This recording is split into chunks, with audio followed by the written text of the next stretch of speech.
요즘 한국에서 여러 가지 사건과 사고들이 참 많은데요. 그 중에 유명 정치인들이나 또 유명한 사람들이 자녀들 때문에 어려움을 겪는 일들을 좀 봅니다.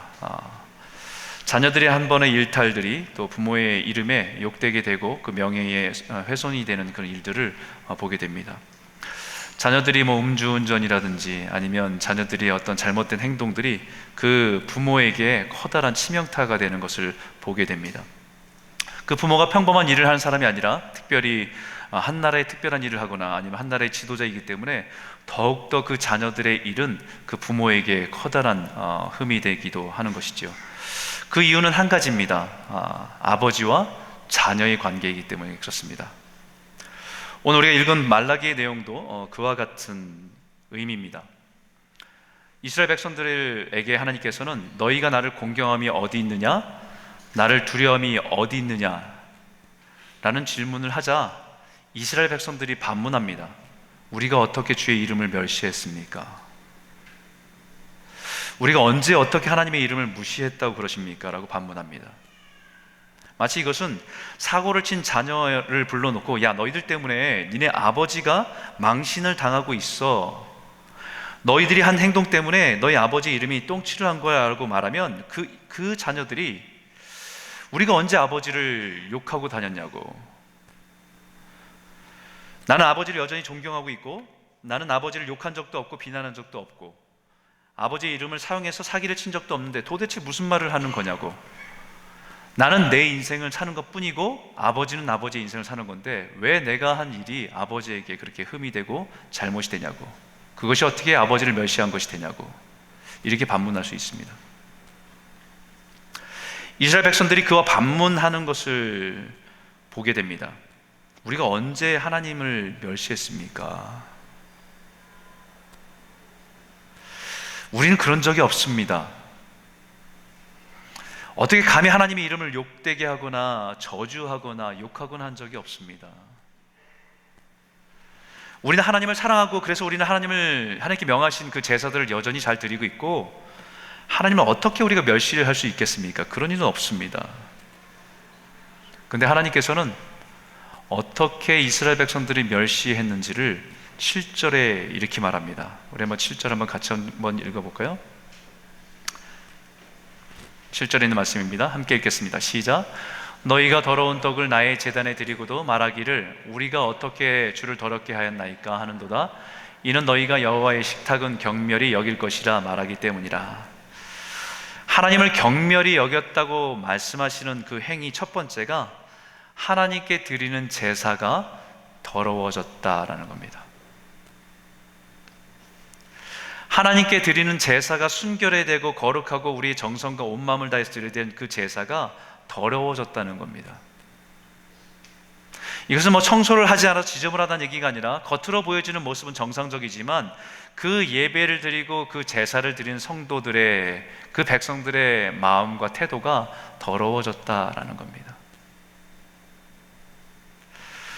새 번역이 이렇게 번역했습니다. 너희는 내 제단에 더러운 빵을 바치고 있다. 그러면서도 너희는 우리가 언제 제단을 더럽혔습니까? 라고 되묻는다. 너희는 나 주에게 아무렇게나 상을 차려주어도 된다고 생각한다. 당시 이스라엘 백성들이 처한 상황을 이해하면 한편으로는 그럴만도 하겠다라는 생각을 하게 됩니다. 지난번에 처음으로 말라기서를 여러분과 같이 나누면서 설명을 드렸죠. 이스라엘 백성들이 남유다가 멸망하고 바벨론으로 포로로 끌려가게 되죠.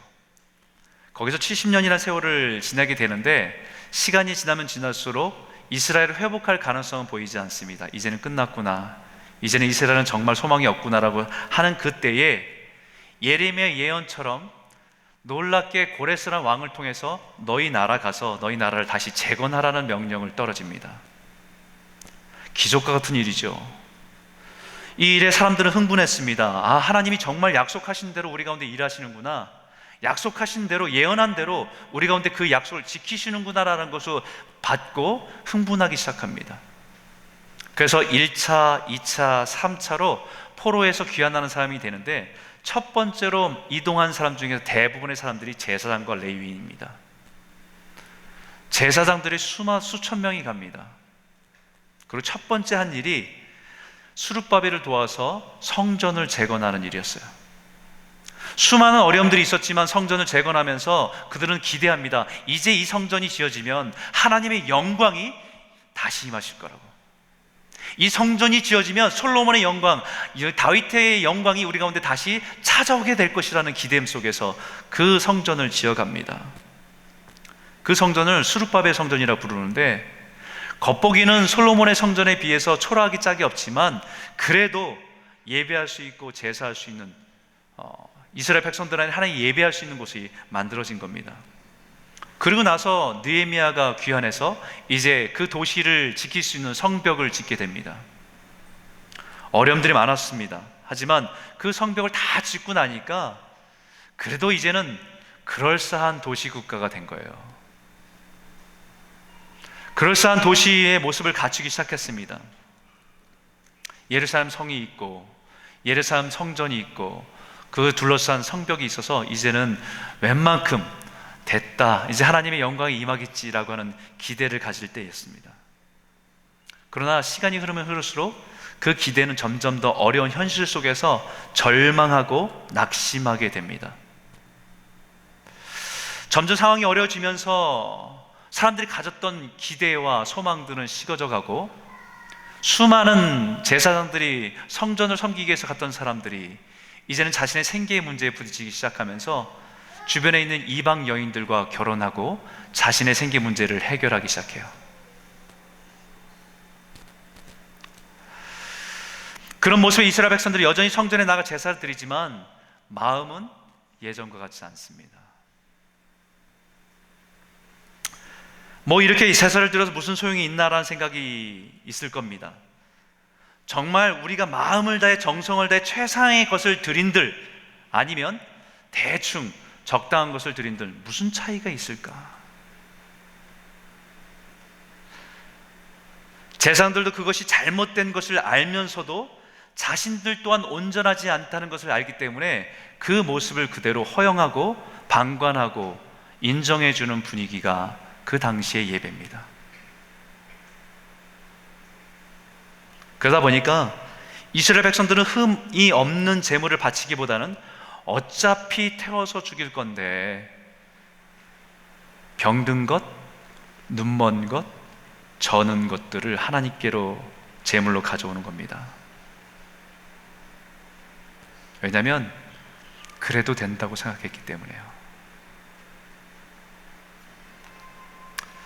가끔 가정들의 모습을 보면, 그 가정의 자녀들 모습을 유심히 보게 되면 그 가정의 부모의 모습이 보입니다.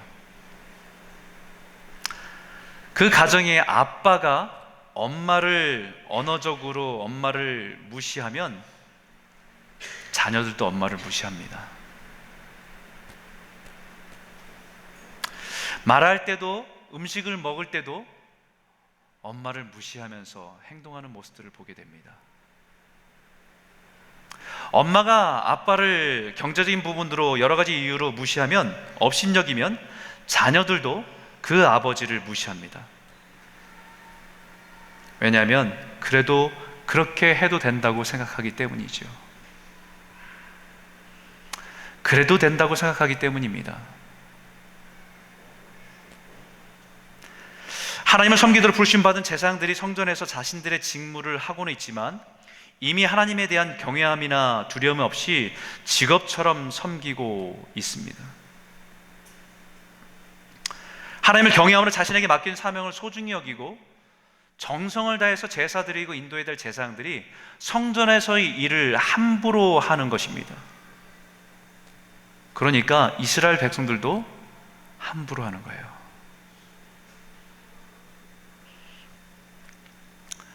그렇게 해도 된다고 생각하기 때문이죠. 그 모습을 지켜보던 하나님께서 너희가 나를 공경하거나 두려움이 어디 있느냐, 너희가 나의 이름을 멸시하고 있다라고 말씀하시는 겁니다.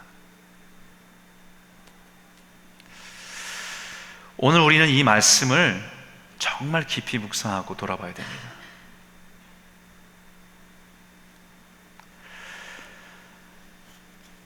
말라기 시작할 때 말씀드렸죠. 이 말씀은 하나님 백성을 향한 경고라라고 말씀하셨다고. 그 말씀은 burden이란 뜻이에요. 좀 부담을 갖고 들어라는 말씀입니다. 왜냐하면 말라기를 통과해야 주님을 만납니다.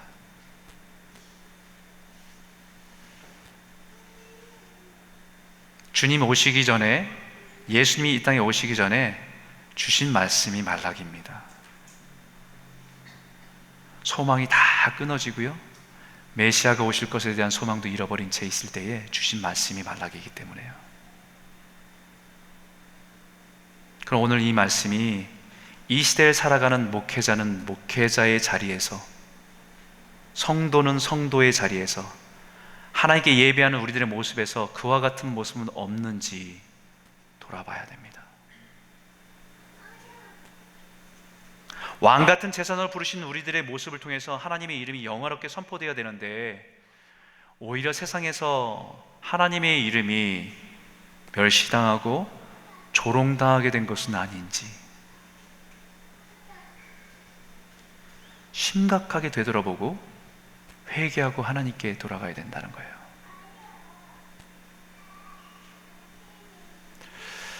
여러분 혹시 깨어진 유리창 이론이라는 그 이야기를 들어본 적이 있는지 모르겠습니다. Broken Window Theory라고 하는 이론인데요, 1969년 미국의 캘리포니아 주에 있는 스탠포드 대학의 필립 짐바로드라는 그 교수가 실험을 했어요.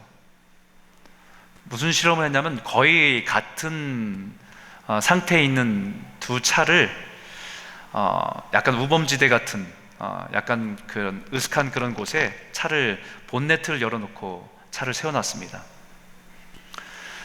두 차의 차이는 한 가지입니다. 거의 다 비슷한 모습인데 한 가지예요.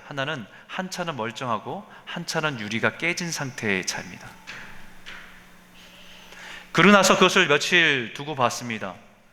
그런데 며칠이 지나고 나서, 일주일 지나서 살펴보니까 그냥 유리가 깨끗한 차에는 별 큰 문제가 없었는데, 유리가 깨어진 채로 세웠던 이 차에는 며칠이 지나지 않아서 누군가 배터리를 훔쳐가 버렸고요, 며칠이 지나지 않아서 바퀴의 휠을 빼갔고요, 며칠이 지나지 않아서 그 시트에 있는 것들을 다 훔쳐갔고, 그 다음에 또 일주일이 지나니까 그 안에서 낙서가 이루어지고 그 안에서 방화가 일어나고 온갖 쓰레기가 그 차에 다 들어와서 결국은 폐차 지경이 돼버립니다.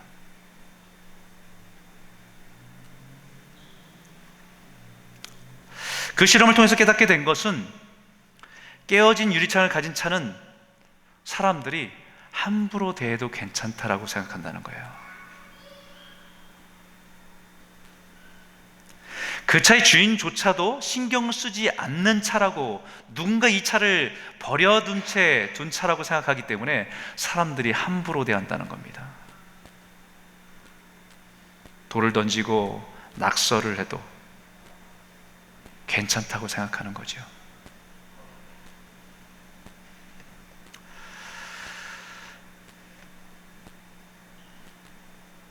그래서 이 이론을 거꾸로 실제적으로 적용한 사례가 있는데, 그것은 뉴욕 시장이 이 이론을 가지고 자기의 도시에 적용을 했어요. 지금은 그래도 비교적 안전하지만 1980년대 뉴욕의 지하철은 최악의 상태입니다. 아마 이민자로서 여러분 살다 보면, 예전에 뉴욕에 가면 지하철을 절대 타지 말라라는 얘기가 있었어요. 뉴욕의 지하철은 범죄 온상이라고 들려졌기 때문에. 매년 여기에서 살인, 강도, 강간, 폭행이 매년에 60만 건 이상이 벌어지는 것이 지하철이었기 때문에 아무리 경찰력을 통제하려고 해도 소용이 없었고, 결국은 이거 사회의 커다란 문제였습니다. 근데 그때 이 시장이 이 이론을 적용해서 지하철 한번 정리정돈을 해보자고 청소부터 하기로 결정한 겁니다. 그래서 6,000명이 넘는 교통직원들을 투입해갖고 6년이 넘는 시간 속에서 계속해서 온갖 낙서를 지우고 청소하고, 또 낙서하면 또 지우고 또 지우고 해서 결국은 80년대 후반에는요, 그 범죄율이 75%가 줍니다. 그리고 이제는 안전한 교통수단으로 자리를 잡고 있지요. 작은 일장 깨어진 것 그대로 방치하면 누군가 함부로 대하고 무질서와 파괴가 이루어져서 심각한 상태를 가져올 수 있다는 것입니다. 그러나 다시 이 작은 부분부터 정리하고 청소하고 관리를 해서 이제는 누구나 편리하게 이용할 수 있는, 유익을 끼칠 수 있는 도구도 될 수 있다는 거예요. 저는 설교를 준비하면서 지금 우리들의 모습이 이와 같지 않은지 자꾸 생각이 마음에 걸려서 이것을 떨쳐버리기가 어렵습니다. 지금 이 시대의 세상의 교회와 크리스찬에 대한 모습이 이와 같지 않은가? 교회가 조롱당하고 목회자들이 비웃음거리가 되고 교회를 다니는 크리스찬들이 사실 세상에서는 수치가 되는 그런 모습이 결국은 하나님의 이름에 세상에서 멸시를 당하고 있는 것은 아닌가?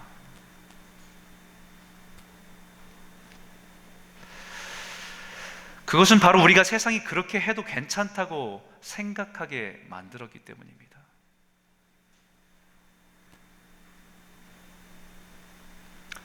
하나님께 예배하는 목회자들, 하나님의 백성인 우리들의 모습에서 하나님을 경외하고 두려워하는 모습이 없으니까 세상도 교회를 막대해도 괜찮다고 생각하는 겁니다.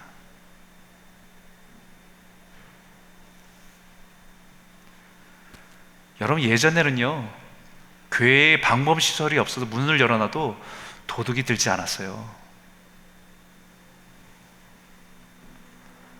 늦은 밤에 누군가 와서 기도할 수 있도록 교회의 문을 열어놔도요, 도둑 드는 일이 없었습니다. 근데 지금은 온갖 알람장치를 해도 교회에 와서 귀중한 물건이 있으면 다 훔쳐갑니다.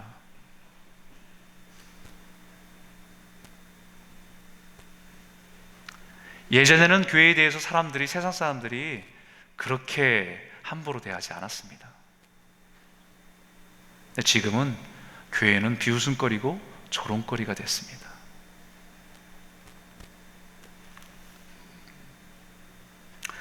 지금이라도 우리는 다시 교회에 깨어진 유리를 보수해야 됩니다. 교회에 함부로 된 낙서, 세상의 낙서들을 지워야 합니다.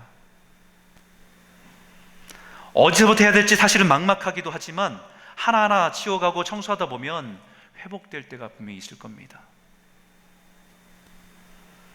하나님의 이름이 다시 존귀하게 선포되어야 되고 하나님이 세상 가운데 거룩한 이름으로 존귀함을 받도록 다시 시작해야 됩니다. 그 첫 번째가 예배의 회복이에요. 우리가 드린 예배는 하나님께서 우리에게 아버지 되심과 우리의 주인 되심의 균형이 있는 자리가 예배의 자리입니다. 하나님 아버지라고 부르면 우리가 친밀함 가운데, 그 은혜 가운데, 그 사랑 가운데 나아가는 것도 예배 가운데 굉장히 중요한 요소이지만 또 한 가지 놓치지 말아야 할 것은 그 하나님이 만왕의 왕 되시고 창조주 되신 하나님이시라는 사실을, 우리의 왕이심을 잊지 말아야 됩니다. 그래서 이 본문에도 이렇게 말하죠. 아들은 그 아버지를, 종은 그 주인을 공경하나니 내가 아버지일진데 나를 공경함이 어디 있느냐? 내가 주인일진데 나를 두려움이 어디 있느냐? 내가 아버지일진데, 내가 주인일진데. 하나님 우리의 아버지이시기도 하지만 우리의 주인이라는 사실을 분명히 말합니다. 하나님을 경외한다는 말, fear God이라는 말은 하나님의 그 사랑 가운데, 아버지라는 친밀함 가운데 그분께 나아갈 수 있는 자격도 얻었지만 그분이 함부로 대할 수 없는 만왕의 왕이라는 사실을 잊지 않는 겁니다.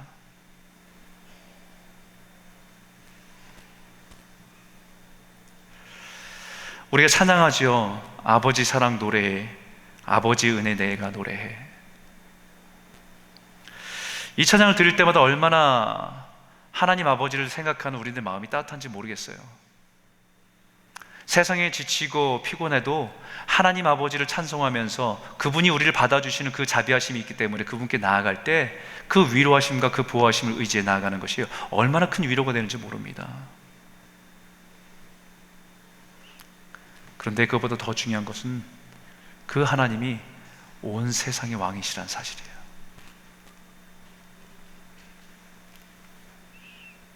그분을 두려워함으로 그분을 경외하는 것, 그것이 예배라는 겁니다. 우리가 드리는 예배 모습에서 우리가 믿는 하나님을 어떻게 생각하는가가 그대로 다 드러납니다. 예배를 드리는 태도, 예배를 준비하는 마음, 그 모든 것 안에 그 사람이 하나님을 어떻게 의식하고 있는가가 그대로 드러나는 거지요. 오늘 우리가 드리는 예배의 모습을 보면 정말 마음 좋은 어느 아버지를 대하는 예의 없는 자녀들의 모습은 아닌가 생각될 때가 있어요. 아버지가 한없이 좋아서 무슨 일을 해도 그냥 헤헤거리면서 받아주는 아버지로 생각하면서 예배하고 있는 것은 아닌가 할 정도입니다. 정말 버릇이 없고 행동해도 받아주는 아버지를 둔 자녀 같다는 생각을 하게 될 때가 있습니다. 그 모습을 보고 하나님께서는 너희가 나를 멸시하였다라고 말씀하세요.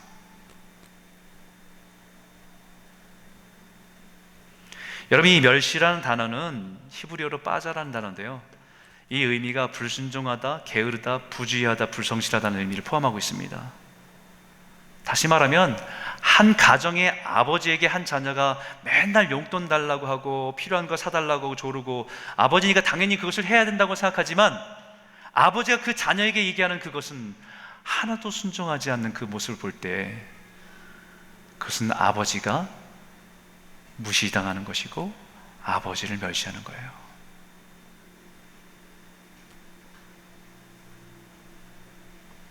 그 아버지 아들의 관계는 단지 아버지는 나의 필요를 채워주는 존재 이상도 이하도 아닙니다. 엊그제 한국의 추석이죠. 명절이었지 않습니까? 우리 이민사를 살아가면서 부모님에 대한 미안한 마음도 늘 있습니다. 추석에 찾아뵙지 못하고 어려운 이민사를 하면서 어떤 분들은 부모님에게 용돈도 보내드리고 어떤 분들은 선물을 보내는데, 그 보내는 자녀의 마음이 이거 맨날 명절이야, 엊그저께 설날 같은데 또 명절이야, 그런 마음으로 부모에게 선물을 보내고 용돈을 보낸다고 한다면, 그 부모가 선물은 받되 그 마음이 그런 마음이었다는 것을 느낀다고 한다면 기뻐 받겠습니까?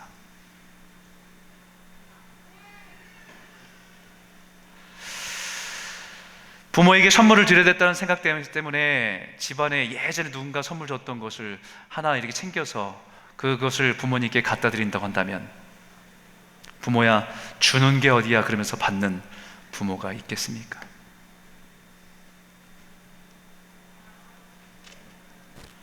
어차피 이제 부모님은 나이가 많이 드셔서 뭐 좋은 게 뭐 필요해요? 이제 은퇴해서 어디 나가실 데도 없는데 무슨 좋은 옷이 필요합니까? 좋은 옷 사드리면 도대체 몇 년이나 이제 입으시겠다고, 저기 중고시장 가서 하나 사다 드릴 테니까 고르세요, 제가 사드릴게요 라고 하면 사준다는 말에 좋아할 부모가 있겠습니까?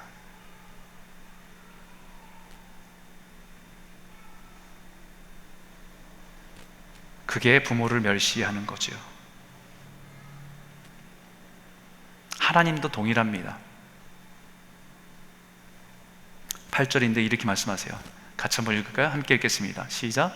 만군의 여호와가 이르노라, 너희가 눈먼 희생 제물을 바치는 것이 어찌 악하지 아니하며 저는 것 병든 것을 드리는 것이 어찌 악하지 아니하냐. 이제 그것을 너희 총독에게 드려보라. 그가 너를 기뻐하겠으며 너를 받아주겠느냐. 눈먼 희생 제물, 저는 것 병든 것 드리는 것이 어찌 악하지 아니하냐. 어찌 악하지 아니하냐. 하나님 보시기에 악하다는 거예요. 그것을 총독에게 드려보라고, 이 말은요, 하나님을 너는 도대체 뭘로 생각하니라는 말이죠. 세상의 한 지역을 다스리는 총독보다도 못한 분으로 생각하고 있는 것 아니냐라는 질문입니다. 저와 여러분이 예배드려 나오는 모습, 그 모습으로 우리가 캐나다 수상을 만날 때에도 전혀 달라지지 않는다고 한다면 괜찮습니다.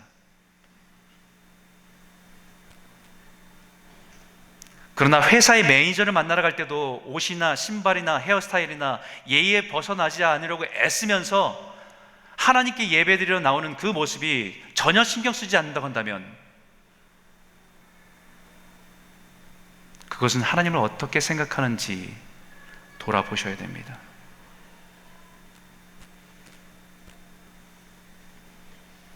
어쩌면 우리가 생각하기를 그거야 그런 사람들은 어쩌다가 한번 만나는 것이고, 하지만 하나님께는 예배드리는 것이 매주마다 반복되는 일 아닙니까?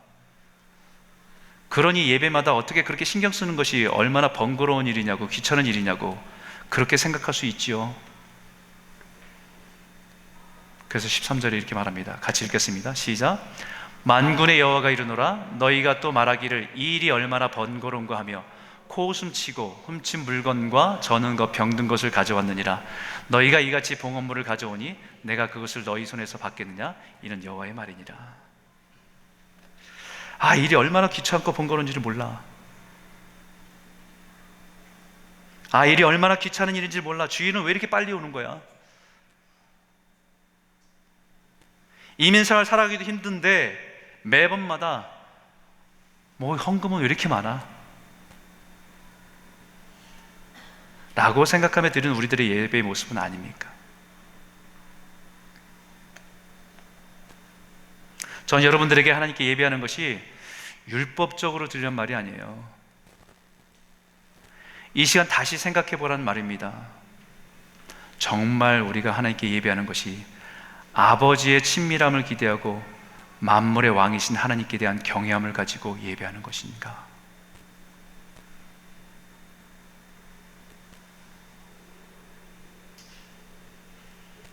그것은 우리가 드리는 예물에도 그대로 드러납니다. 만군의 여호와가 이르노라 너희가 또 말하기를 이 일이 얼마나 번거로운고. 만군의 여호와가 이르노라 너희는 나 하나님께 은혜를 구하면서 우리를 불쌍히 여기소서 하여 보라. 내가 이같이 행하였으니 내가 너희 중 하나인들 받겠느냐. 여러분, 예배는요 하나님의 긍휼하심을 입어 나아갈 수 있는 자리가 예배입니다. 우리의 허물과 우리 죄 때문에 그분께 나아갈 수 없는데 예수 그리스도의 보혈의 공로를 힘입어서 우리가 긍휼함을 입어서 하나님께로 나아갈 수 있는 특권의 자리가 예배입니다. 긍휼하심을 받아서 나아갈 수 있는 자리이기도 하지만 예배는 하나님의 긍휼하심을 얻어서 세상의 긍휼하심을 나타내기 위해서 보내심을 받은 자리가 예배입니다.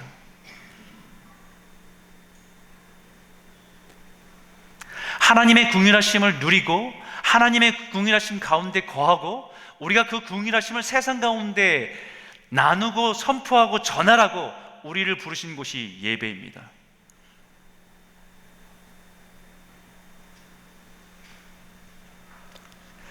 우리가 하나님의 은혜를 구하고 하나님의 연약함과 불의함에 대해서 불쌍히 여겨달라고 하나님께 긍휼을 구하며 나아가는 자리가 예배일 뿐만 아니라 우리 삶이 하나님의 긍휼의 통로가 돼서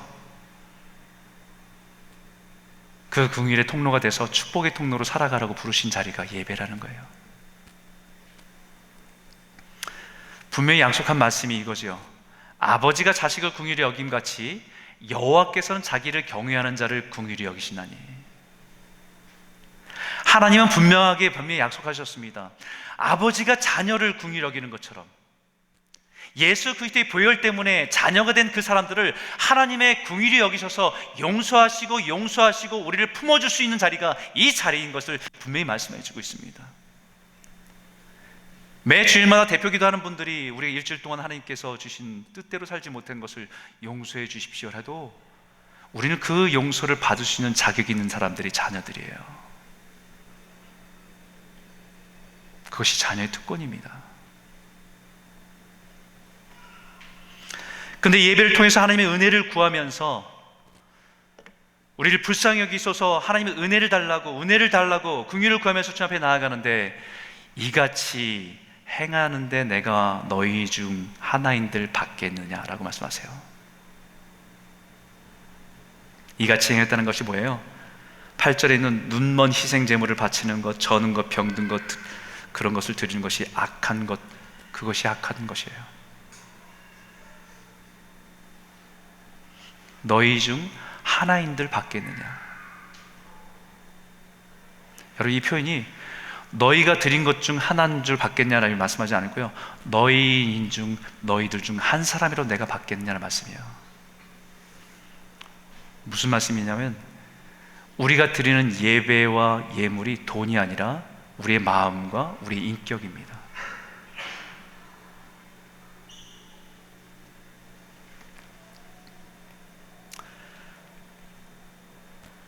여러분, 우리 오해하지 마십시오. 여러분들에게 헌금을 강요하기 위해서 저는 말씀을 선포하는 게 아니에요. 우리가 하나님에 대한 태도가 어떤 것인지를 돌아보자는 거예요. 하나님은 2렙돈의 헌금을 드린 그 과부를, 하나님께서 그 마음을 받으신 거예요. 그 가부를 받으신 겁니다.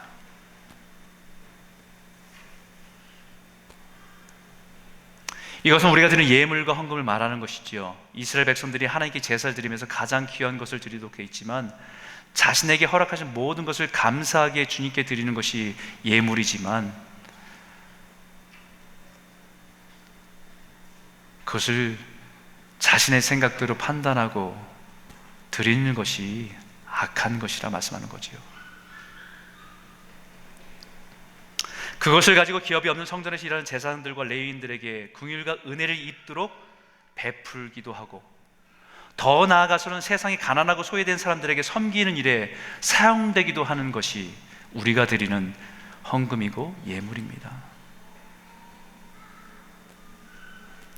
헌금은 하나님의 긍휼하심을 입고 나아갈 때 은혜를 나누어 나를 통해서 누군가에게 긍휼이 흘러가도록 하는 그 정신이 담긴 것이 헌금입니다.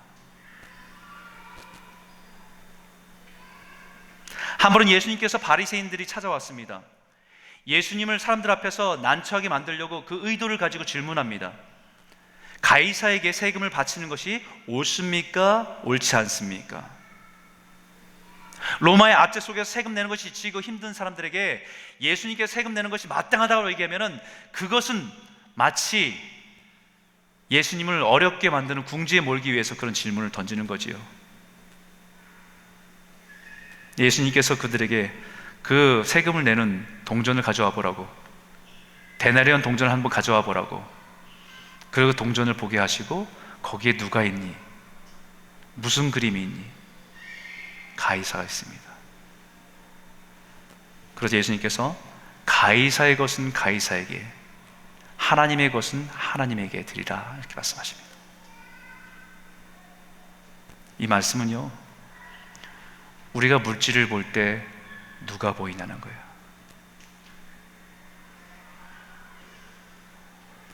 우리가 돈을 볼 때 누가 보이냐는 겁니다.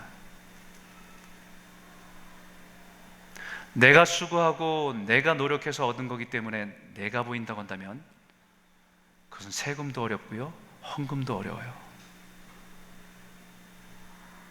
나에게 재능 주셔서, 나에게 기회를 주셔서 내가 이것을 땀 흘려서 일하는 것에 하나님의 얼굴이 보이고 하나님의 손길이 보인다고 한다면 그것은 하나님의 것을 하나님께로 돌리는 것이 마땅하다는 거죠.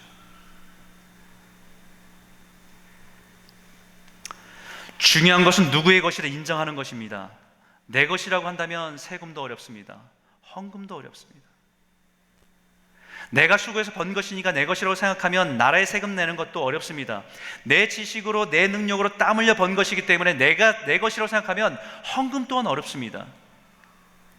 한 국가가 자신의 삶을 보호하고 있고 다른 사람들과 더불어 살아가는 공동체 안에서 내가 보호를 받고 유익을 얻기 때문에 그 소득 중에 한 부분을 다시 사회를 돌려보내서 사회 구석구석 돌보고 함께 살아가는 데 기여할 수 있다고 한다면 세금은 기쁨입니다.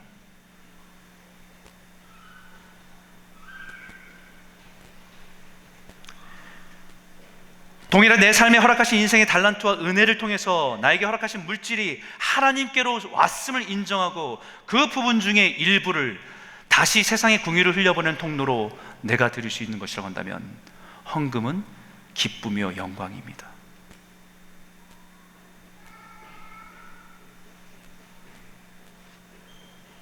근데 자신은 늘 예배마다 자신에게 은혜를 베풀어 달라고, 그리고 자신의 죄와 잘못에 대해 자비와 긍휼을 베풀어 달라고 구하면서 저는 것, 병든 것, 눈먼 것, 썩어남은 것 가져오는 것은 하나님 보시기에 악하다는 거예요.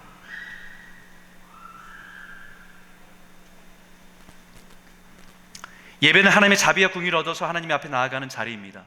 뿐만 아니라 예배를 통해서 세상을 향해서 긍휼을 베푸는 자리에 서 있어야 한다는 말입니다.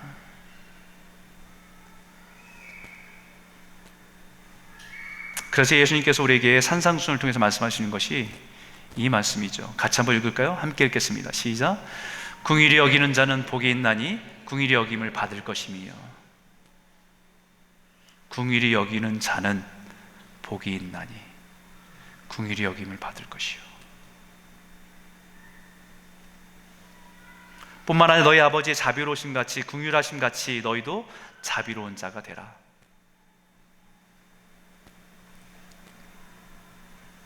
예배는 하나님의 긍휼하심을 입어서 은혜를 누리고 우리의 마음과 물질과 삶을 들여서 긍휼을 베푸는 삶으로 나아가는 자리가 예배입니다. 왜 세상에서 교회를 욕하고 그리스도인들을 비난합니까? 우리가 믿는 하나님은 자비와 긍휼의 하나님인데, 그를 믿는 교회와 성도는 인색하기 짝이 없고 자기중심적이 짝이 없기 때문에 조롱하고 비난하는 겁니다.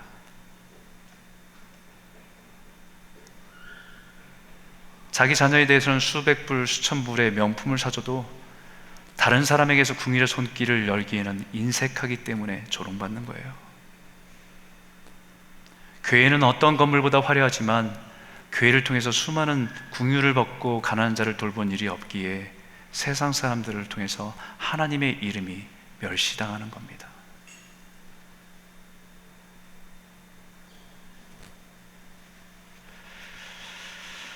바로 우리가 회복해야 될 예배의 모습입니다.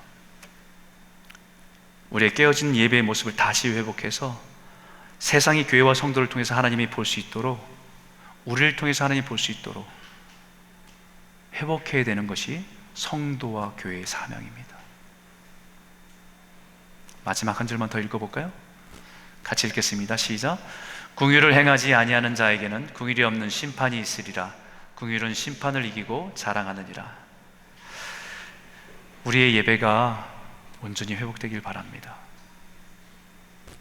하나님의 긍휼을 입고 세상을 향해서 긍휼을 흘려보낸 자로, 그래서 세상이 하나님의 이름이 영광스럽게 되고 거룩하게 회복되는 역사가 일어나기를 주의 이름으로 축원합니다. 기도하겠습니다.